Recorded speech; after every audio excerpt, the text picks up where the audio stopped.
Assalamualaikum warahmatullahi wabarakatuh. Kami dari kelompok 2 yang akan membawakan materi tentang Pulau Kalimantan dan sekitarnya. Perkenalkan saya Dika Muhammad Nejad. Saya Najwa Raudatul Jannah. Saya Nurul Aisyah. Saya Dendi. Saya Wanti Rahmat. Saya Suciani Alatifah. Selamat menyaksikan. Pernahkah kita membayangkan sebuah wilayah yang memiliki hutan hujan tropis terluas di Indonesia? Sungai terpanjang di negeri ini, namun jumlah penduduknya relatif jarang. Itulah Kalimantan, pulau besar yang menyimpan kekayaan alam luar biasa, tetapi juga menghadapi tantangan pembangunan di era modern. Terlebih sejak ditetapkannya Ibu Kota Nusantara. Hari ini kita akan membahas geografi regional wilayah Kalimantan dan sekitarnya secara lebih mendalam. 1. Letak geografis dan geologi secara astronomis. Kalimantan berada dalam wilayah Indonesia yang terletak di antara 6 derajat lintang utara sampai 11 derajat lintang selatan dan 95 derajat bujur timur sampai 141 derajat bujur timur.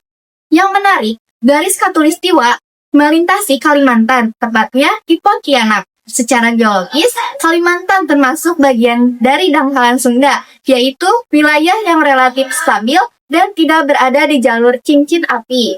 Dampaknya, tidak memiliki gunung api aktif, minim gempa besar, didominasi pegunungan tua. Hasil erosi panjang inilah yang membentuk karakter alam Kalimantan yang berbeda dari Jawa dan Sumatera. 2. Relit dan bentang alam. Relit Kalimantan terdiri dari pegunungan buas seperti Pegunungan Sewener, Pegunungan Muler, dan Pegunungan Meratus. Namun sebagian besar wilayahnya berupa dataran rendah, buas terutama di sepanjang sungai dan wilayah pesisir. Karena tidak dipengaruhi oleh aktivitas vulkanik, tanahnya didominasi tanah tua dan gambut. 3. Iklim hidrologi Kalimantan. Kalimantan beriklim tropis basah. Suhu rata-ratanya sekitar 24-30 derajat Celcius. Curah hujannya 2000 sampai 3500 mm per tahun. Curah hujan tinggi menyebabkan sungai-sungainya bersifat permanen. Sungai utama yaitu Sungai Kapuas, kurang lebih 1943 km merupakan sungai terpanjang di Indonesia. Sungai Mahakam kurang lebih 920 km, Sungai Barito kurang lebih 909 km, Sungai Kahayan kurang lebih 600 km. Sungai bukan hanya sumber air tetapi juga jalur transportasi utama dan pusat kehidupan masyarakat. 4. Jenis tanah. Jenis tanah di Kalimantan didominasi oleh tanah gambut, terutama di Kalimantan Tengah, tanah ponsolik, merah kuning, tanah aluvial di sekitar sungai. Tanah gambut menyimpan cadangan karbo besar, namun juga rentan kebakaran saat musim kemarau. 5. Flora Kalimantan. Kalimantan memiliki hutan hujan tropis yang termasuk tertua di dunia. Flora khas Kalimantan antara lain pohon ulin atau kayu besi yang sangat kuat, anggrek hitam, Rafflesia, berbagai jenis meranti dan rotan. Hutan Kalimantan berperan sebagai paru-paru dunia dan habitat keanekaragaman hayati. Namun, berdasarkan laporan terbaru KLHK dan BPS 2023 terjadi penurunan luas hutan akibat ekspansi perkebunan dan pertambangan. 6. Fauna di Kalimantan. Fauna di Kalimantan termasuk fauna tipe Asia karena wilayah ini bagian dari paparan Sunda. Fauna khas orangutan Kalimantan, bekatan, burung enggan, macan gahan, beruang madu.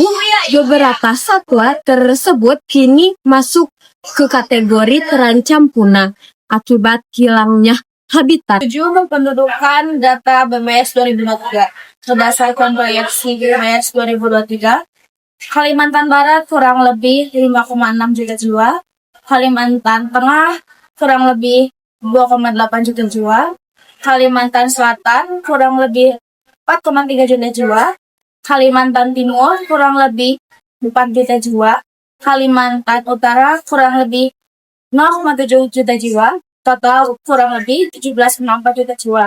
Padatan penduduk masih rendah dibanding Jawa. Persebaran penduduk meliputi daerah aliran sungai, wilayah pesisir, kota besar dengan pembangunan IKN Nusantara. Diperkirakan terjadi peningkatan migrasi dan pertumbuhan penduduk di Kalimantan Timur. 8. Suku dan budaya di Kalimantan. 1. Suku Dayak. Suku asli Kalimantan. Suku Dayak merupakan suku asli yang mendiami pedalaman Kalimantan. Ciri khasnya tinggal di rumah panjang, yaitu rumah bentang, hidup dekat dengan sungai dan hutan. Memiliki banyak subsuku seperti suku Dayak Ngaju, Dayak Kenya, Dayak Iban. Budaya Dayak sangat erat dengan alam, terutama hutan dan sungai. 2. Suku Melayu. Suku Melayu banyak tinggal di wilayah pesisir dan sepanjang sungai besar seperti di Kalimantan Barat dan Kalimantan Selatan. Budaya Melayu berkembang melalui jalur perdagangan dan penyebaran Islam. 3. Suku Banjar. Suku Banjar dominan di Kalimantan Selatan. Ciri khasnya pasar terapung, rumah adat gubungan, tinggi tradisi perdagangan, sungai. 4. Suku pendatang. Selain suku asli, Kalimantan juga dihuni oleh suku Jawa, program transmigrasi, suku Bugis, suku Madura, suku Tionghoa. Keberagaman ini menunjukkan bahwa Kalimantan merupakan wilayah multikultural. 9. Ekonomi. Ekonomi Kalimantan bertumbuh pada sumber daya alam. Sektor utamanya adalah pertambangan batu bara dan migas, perkebunan sawit, kehutanan, dan perdagangan. Kalimantan Timur memiliki PDB per kapita tinggi karena sektor energi. Namun, ketergantungan pada sumber daya alam membuat ekonomi rentan fluktuasi harga global. Yang ke-10, transportasi dan pariwisata. Transportasi masih dipengaruhi kondisi alam seperti sungai sebagai jalur utama dan pelabuhan sektor bandara internasional.